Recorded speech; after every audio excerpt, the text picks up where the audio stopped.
Hi, I'm Sean from Academy of Rock. Welcome back. Now, we're going to look at setting up the session and creating a song. When you first set up your session, you're going to want to determine the sample rate of the session. Simply put, the sample rate of your session determines how accurately a recorded waveform is digitally recreated. The higher the sample rate, the more accurately the waveform is recreated. However, higher sample rates will require higher processing power. Because of this, 48 kHz is a good middle ground. This should give you an accurate recreation and should not push your laptop to its limits. Next, buffer size. Lower buffer sizes are used for the production and recording phase.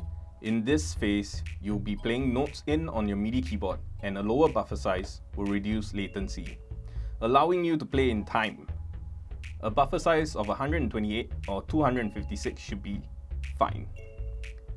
Higher buffer sizes, 1024 or 2048, are used during the mixing and mastering phases. These sizes free up processing power and allow you to use more plugins to shape the sound of your tracks. Now that you have your session up and running, save your file and let's get cracking. Alright, so we're here in Adore. Let's take a look at some of the things that we got. Now, regardless of the genre that you're working with, you're probably going to have four main components, right? You're going to have your drums, your bass, instruments that play your chords, and a melody. So in this song, let's take a look. These are my drums all the way down here. Right. So we got kicks, snares, some percussive noise, snaps, cymbals, and this is one clap, a soul clap. Next, we've got our bass. In this song, I'm using one patch for the most part of the song, and right over here, I change it up.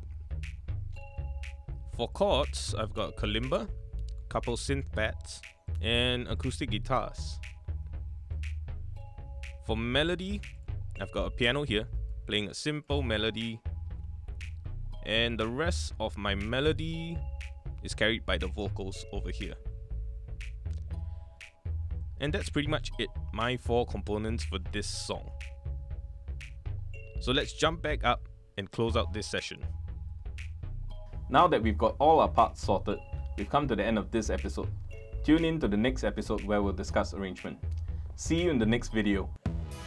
For more tutorials and tips, please subscribe to the ASUS Singapore YouTube channel or visit the Creators Academy website. See you on the next video.